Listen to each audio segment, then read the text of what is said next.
kugabana kati zino mbuga bazisiza opposition kujjako Museveni oba inaale mu kwenyweza era mwenye workshop etegekebwa waliwo sente kugambye ziyise mu parliament baagala kutwala obuwumbi nga 3 baagala kutwala obuwumbi nga 3 tebyonna bisooka wano nze mbikugambye nze nkugambye nze nkugambye abagenyi abakulu local government is local government. Yes. Era local government is monitored and funded through the local government. Never chief whip by local government, but it looked after under the Local Governments Act, not the Parliamentary Act. Never to Ramuchiko, era bamwami mpuga ne bayisa zino sente basigabanya 30 billion. 30 billion.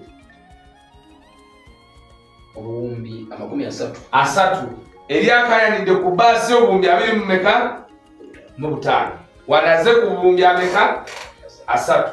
Honorable Adolf Mesije Clark Parliament kati agenze ku bya regional mobilization bali mu kumobilizinga bye bamobilizinga kubanga bakoze buli kimu okujjawo amawulire ga musu ga political meza yagabale wama mutwalibu balo basa yafanyi twali kuba kati mamanyi baina no kuba kati bagala kujinona document muna no mukanayo bya ndakwagana mutwali twala document gitwali document is okay amana muleka balengenda kati bali eyo kuba tujja ajiresi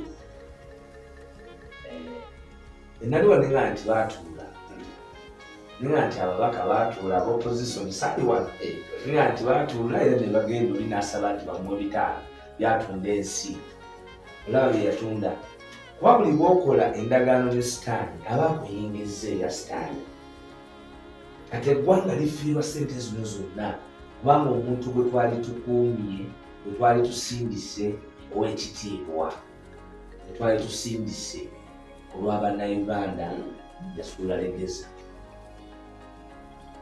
kati twabagamba nti oli mafi oli mubbi asaawa zino sitaliiko biritu wamulengerera wonna bamutaddeko envumbo era njagala kwebaza His Excellency Robert Kyagulanyi Ssentamu kuba bino palamenti ya Bungereza yayogedde nti ffe oluvannyuma lw'okutuula mu lukiiko n'omukulembeze bannayuganda gwe baalonda mutusonyiwe tutegedde bingi naye ate mu bitwewuunyisizza ye Supiika okudduka n'amabaati. Supiika tebamuvunaana musango gwonna munnayuganda ampuliriza teri kimuvunaanya ate mu pulogulaamu eno ebuzaale dakiika 4 emboozi bwe ngitandika naye lwaki emboozi eno gitandike yaleeta obuzibu era ninawo kibuuzo kino wa waliwo omulimu Supiika Supiika adduka e Bungereza atuula mu mulimu owulira ayita akawumbi bamugamba bina ndikusiza pound nego omukazi oyo mafi omanyi ndikusetinga biliyoni pound obadde tebafunangayo omuntu ali ku levu yabuyaye nga Supiika wa Paalamenti ya Uganda bali abakugu mu byenguzi tebalabangayo ate muntu mugezi si mugezi mugumu amira pini omanyi kati yesibyeko bomu boyinza okusaba ensi enguzi yabe wandi tulina mutidde era omuntu atusakalaye nagamba nayongedde okumutya kati bajja bamubala era nabawulidde nga bekangabiriza tiye teyeetaaga visa atya babajjanjabira wateeva ku ekyo kyokka oyo anita Amongo yakatuuza wano olukiiko olwa Commonwealth.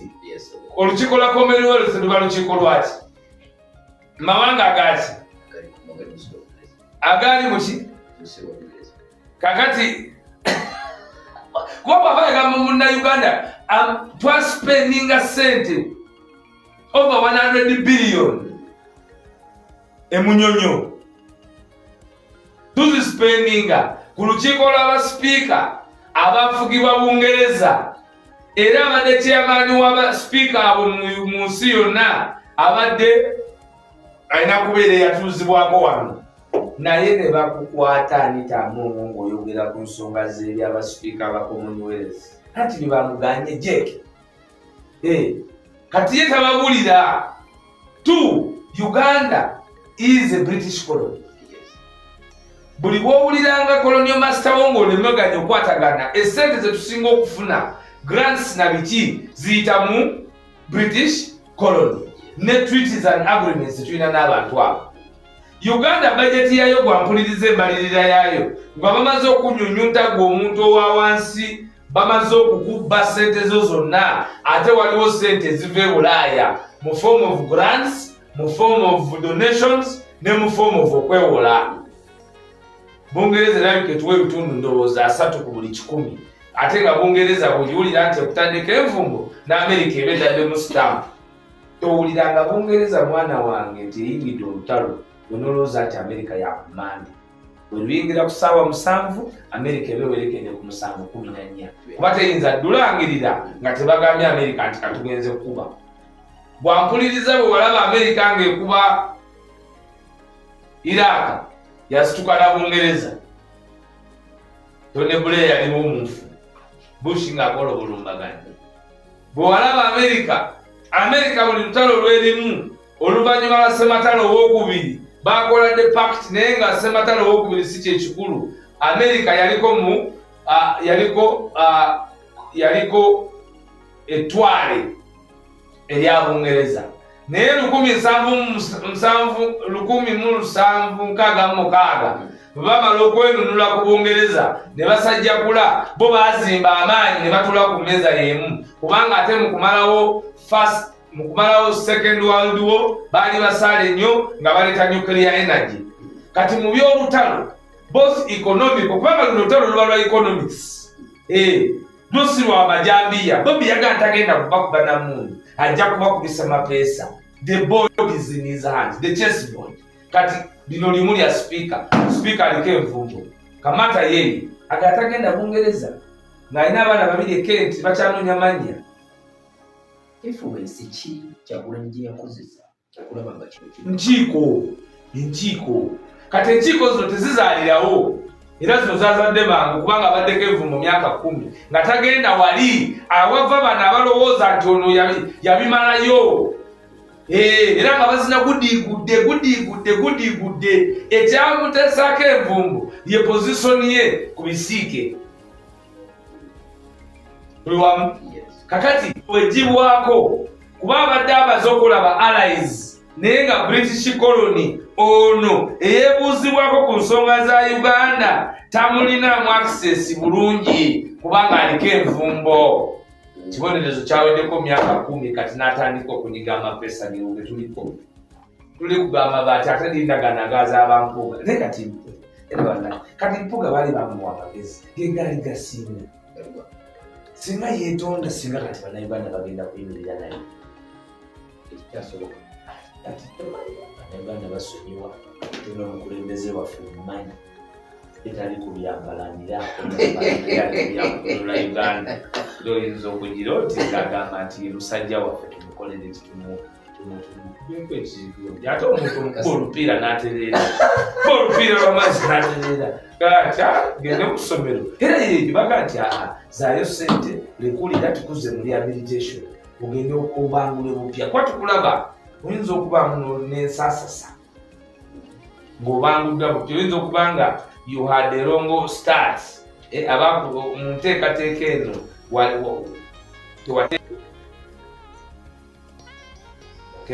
wakati byejjeeyo nti this one is a mafia. This one ate linda sanctions za human rights. Kino kyekugambira nkyogeredde wano. Anita must be sanctioned on matters concerning human rights. Kubanga Anita abadde awamba bannamawulire. Abadde atulugunya bannamawulire. Kiri kuliko bawamba naye bakuwoninga. Simanyi oba okyagenda ku Parliament. Naye Parliament naye tokyagenda eriyo kyekiriyo. Kyosagala tutudde ku program eno tugirimitinga nti okyagenda teriki eyagala kuwoninga kati aliwo Bozi bamuwa naye kati mwakolongo. Naye batwebazanga tukwogera ku ffe emirimu bagifudde. Nina akantu kenjagala okubuuza Waiso nti naddala ku nsonga ezo z'obulwadde waliwo ensonga eziraga nti obaolyawo mmwe abali nti waliwo embeera eriwo nti waliwo abantu abaali bakolagana ne Martha Simpouga Nsamba mwatandise okusimba ekikoko. Yagala kukolera program ayina bye yali akolagana nabo. Ayina bye yali akolagana nabo. Nagaye omuntu yenna eyatunga oba oba olina kyewakuza kusabe katunene mukame obandogenda iwe omuntu yenna eyajja ku meeza nina kyemalira nooba nikyewamuguza watunda mpewo ndire mbuyaga watunda ki nakubuuza n'ababaka abuuzira be bakuligita ebyokumagunda ayo omusaadde emyaka egyataano alikola atya ababalimi manyi singi omumanyi atongole yayingiza abasajja abakulu mu kikomera yali abatiddemu naye ndaba ne wano ono yali deputy president nga bamubuuza bemupibo wagamba nti olina baliwa ayinza kakubuuza kati ye ne omwagala w'abantu ani ow'amaanyi kyetwababuuzanga nti muteekateeka wa deputy oba bwa president oba president bogebwa bannayuganda si kitundu bugabibwa bannayuganda kyova olaba bikoleddwa bingi ne bakabaka babatadde kati ku miliyoni 6 kubanga agenze bugiri akozeeyo ebyafaayo nti kakati kabatulabeko kaleka wakitini kyabazinga waabwe balabe naye ate abakulembeze b'ennono balina okumanya nabo nti the collapse of monarchies has happened before and very strong monarchies. The French monarchy is one of the most imprinted monarchies in the history of monarchies of the world. The French monarchy. Obwakabaka bwa Bufaransa. Naye era bwe bwagwira mu 1769 bwali buyise mu kusoomozebwa kungi naye paka leero tebukyayogerebwako. Luuyo we 16 yafa guillotine method bateeka omutwe gwe ku kimeza ne bagutemako. Kabaka Luuyo we 16 okuva ku nsonga z'abantu ku maanyi g'abantu n'abakazi baatuuka ne beekalakaasa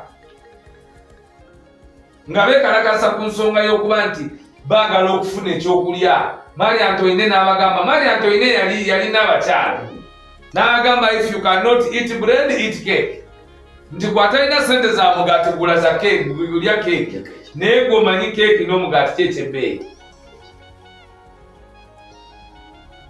The marching of women to themselves. Get no gyetegereza.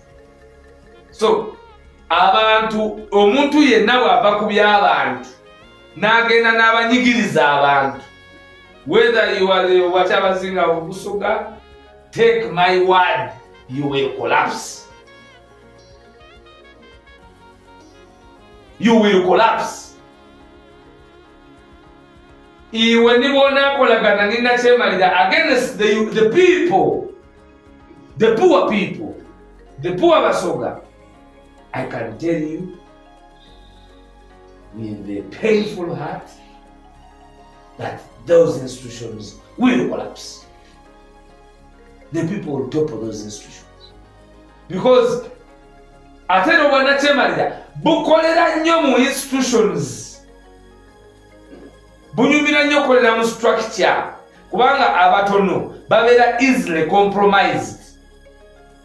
So ojja kulaba mu cultural institutions, ojja kulaba mu judiciary, ojja kulaba mu parliament, because that is what dictatorship is. Dictatorship is institutions that are supposed to help gum up the working of the state. Nti waba bwewewunye lwaki emmotoka y'obwa bishop ye Museveni yagigaba agikuwa abe nga akwinako akakwate okuva mu kutandika nti bishop w'abantu abo emmotoka nze yagimuwa ate nga gyamuwa si ssente ze sente zo za gwali mweye kanisa omuwi omusolo. Okay? So nga government bwezuula nti waliwo obwetaavu buli bishop yeetaaga okuba naki n'emmotoka. Government yandibadde yateekawo standard nti emmotoka eyo olufuuka bishop nga government ekuwaaki naye bajanga leebere ya Museveni because for him is a micromania. Muntu akwata ebintu mu mikono gye yekka.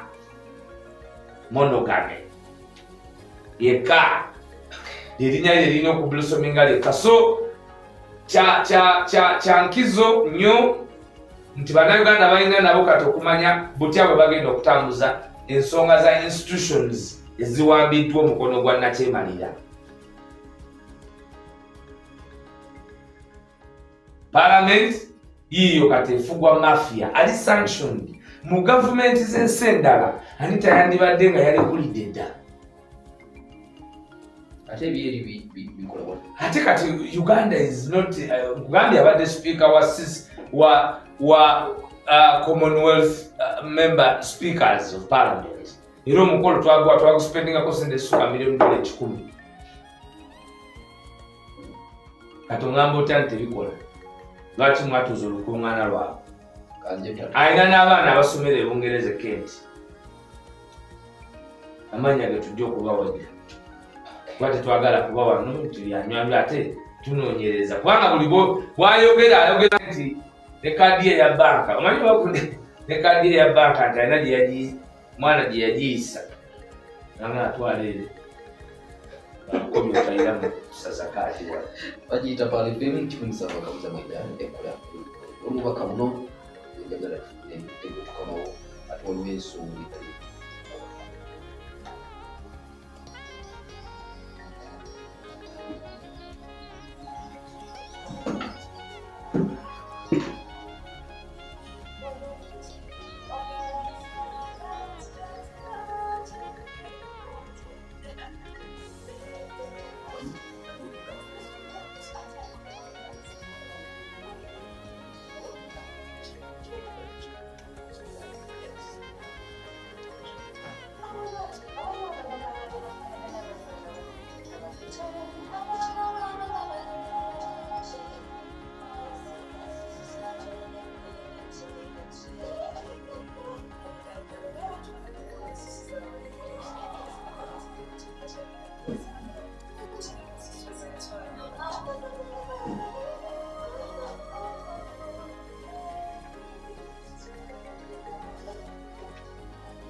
Fortune Gold Vegetable Cooking Oil, akolebwa by Bidco Uganda Limited.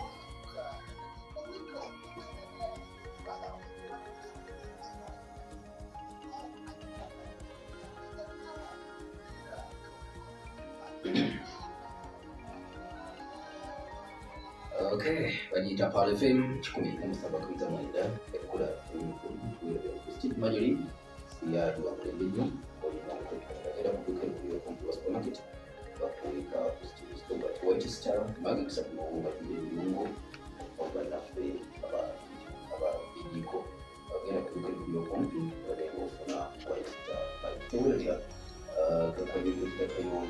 kakayonza musomo kukalagesiza kunakumbu eddagala ly'obutonde erijjanjaba abalwadde ate n'ebitongeza batwalizibwa sukaali puresha abafuta ensigo ekikonga omutima akalulu obugwe zibafuna baana ekyokulya mu kiri kimu endwadde kakayonza nemasoma kubanga kujjanjaba abakuwa stroke obwongo baletutambula bulungi osanyalala ofuna ekifo mu maaso okusimba ebigere nga batawanyizibwa prostate ogwesiba bakutekamu akapiira kaimanyi gekisajja agamba genda birimasoma akozesa ebimuli ebikoola kuba kwetadde n'ebibajjo n'emirandira okulaba nga kimu kiyita akalira ddala abamusasi obuto okuzimba n'ekikeeto okufuna bulungi onajja genda masoma kubanga abajjanjaba akulawo okuva ku mande paka lunaku lwa mukaaga era okubeerera kusaba buyezi okumakya paka ssaawa 8 eddwaliro lye libaligule era okubeera osooka kola appointment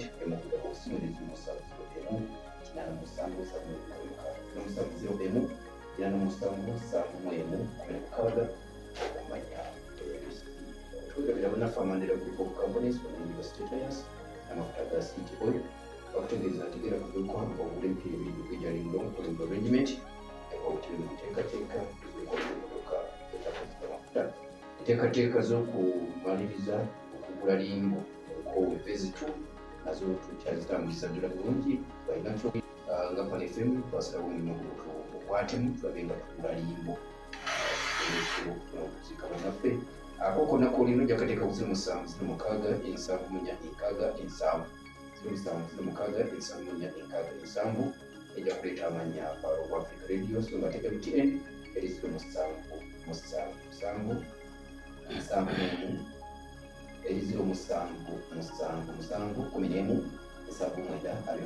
ejja kuleeta amanya sozi amafarun osobola okukozesa momope ng'ogeza 10*165*7# osoma chat namba teekamu 58 25 oba bwali bweyatya byakuyiga star 10*3* osoma chat namba teekamu emu 09 osobola okuteekaku akawunti eri 00500295 FM yayo 97 erimanya ga Power of Africa Radio ya Tropical Bank tuline Alex Waiso Fumbiro amyuka omwogezi w'ekibiina kya UP atutunuulira ensonga enekwaso nina kyendagala okubuuza akabanga ketwongese amabega tolaba akakiiko k'ebyokulonda nga kalaga nga constitution ya UP etenaba kubeera gazeti ekyo kiri kakiiko ka byakulonda waffe omulimu gwaffe twagumala ogwaffe twabawa constitution yayesibwa delegates conference so bisigale tulinze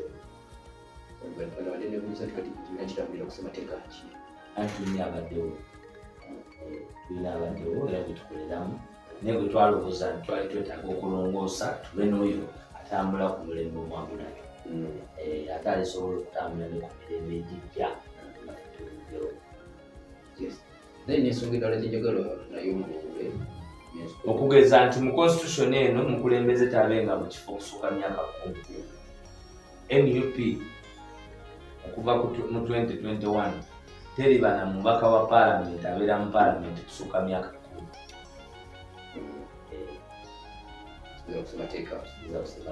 ate ng'ono yali abakkiriza okubeerayo paka kufa era mwami mpoga yagamba nti emuntu asobola okubeerayo paka kufa eyo constitution sintuufu kubanga yebadde enkola abantu okwebamiza n'okumaanira ku bantu twagala kuteekawo transitional processes abantu basavinga ne bakola ekirala then ensonga endala gyenjagala oluusi ensonga zino mba njagala olambika era nja kuziranga tegera ensonga bagala kutambulako bigere tugereke bitya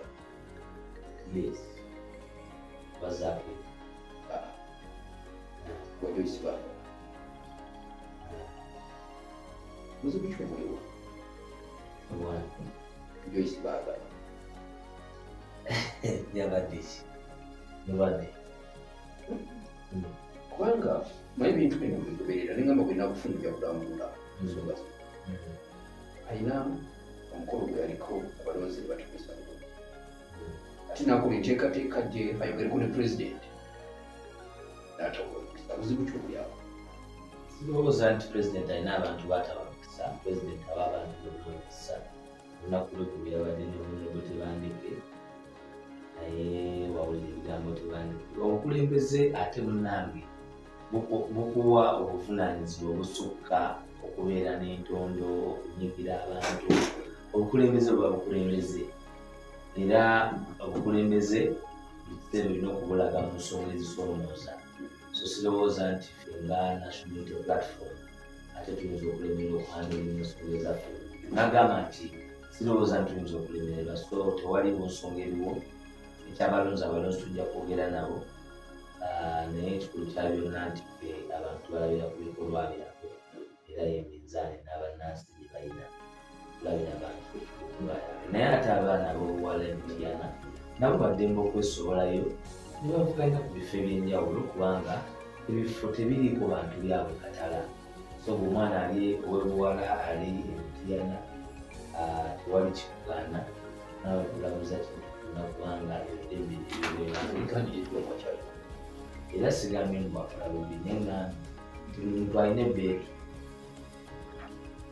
twaine ebbeetu okwesimbawo wantu wonna waba yesimbye ate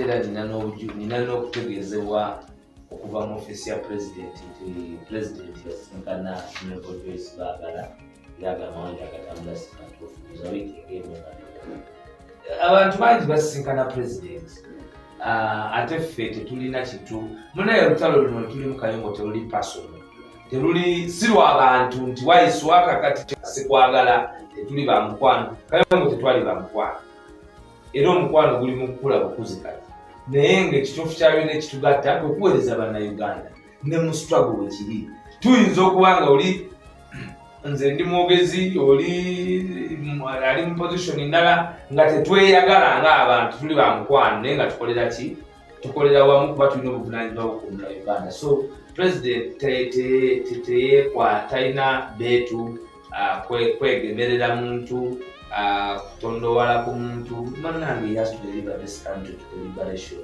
and the liberation means sacrifice mu sacrifice byo sacrificinga okulaba nti gwe ng'omuntu tebakukkiriza bikola naye ate we sacrificinga n'okwekkakkanya okuba nti tolina malala okusonyiwa abakukosezza kubanga obuvunaanyizibwa bwe weetisse bwakununula Uganda yonna kati tosobola kwekuumirako migugu n'egyo egiba gisazeewo nti kajetikule ebizibu byali gireese ntambule wamu okumustawa so ffe tetulina ekibiina tekirina personal vendetta omukulembeze wakyo yenna ate omuntu gwe mukoze ate mumubeereko ne personal vendetta president atugamba buli lunaku is a product of second chances okuwa abantu emikisa kubanga naye yaweebwa emikisa mu mbeera ey'enjawulo we are not Puritans ntogera buli lunaku tetuli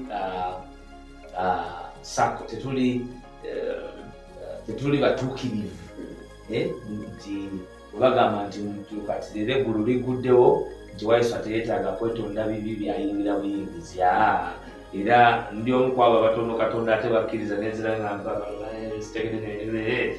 tugamba obuddo we are not Puritans but we struggle in this microscopic scrutiny we undergo to live close to Puritanism kubanga obuvunaanyizibwa munnange wetwetise bunene nnyo so tewali buzibu na Honorable Joyce Baagala ofunye ne confirmation okuva mu ofiisi ya president nti basisinkana nako mu bbanga eryemabega lisinza kumanya kuba saaliwo mbadde siri mu ggwanga naye ndowooza tukyongera okuba nga kikakanya emitima gy'abo abayitibwa bakyo we are in charge and fully in charge. Akasonga akalala kenjagala okulonde gambe nkomo president Manjari.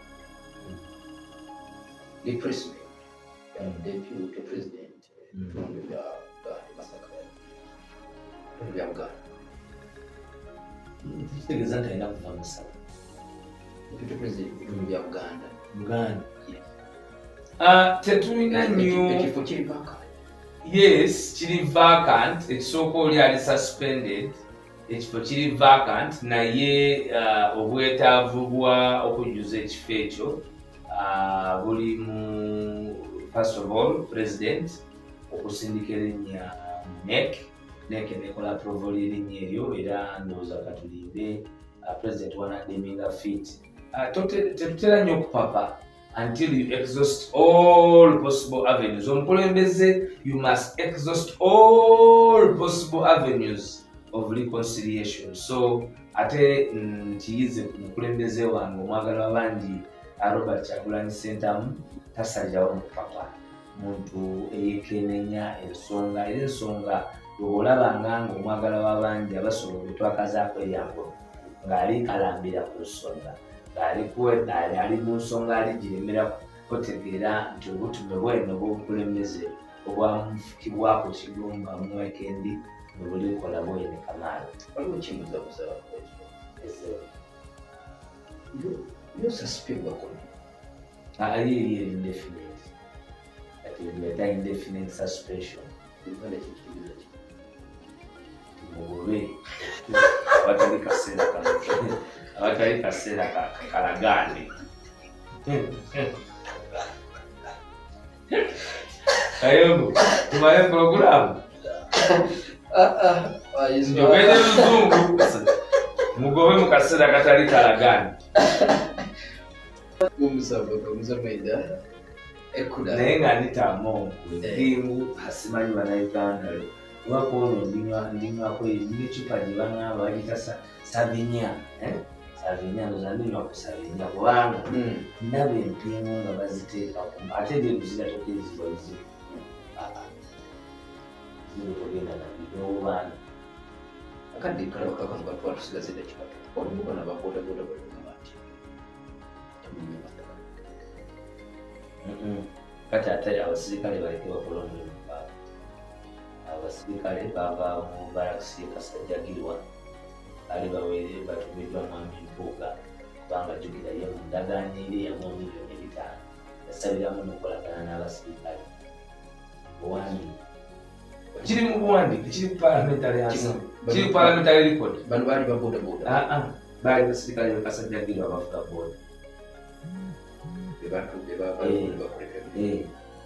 weri wa bodaboda ate ng'akolera mu Masaka nga lwagitumba goyinza oba owa bodaboda ng'okolera mu Masaka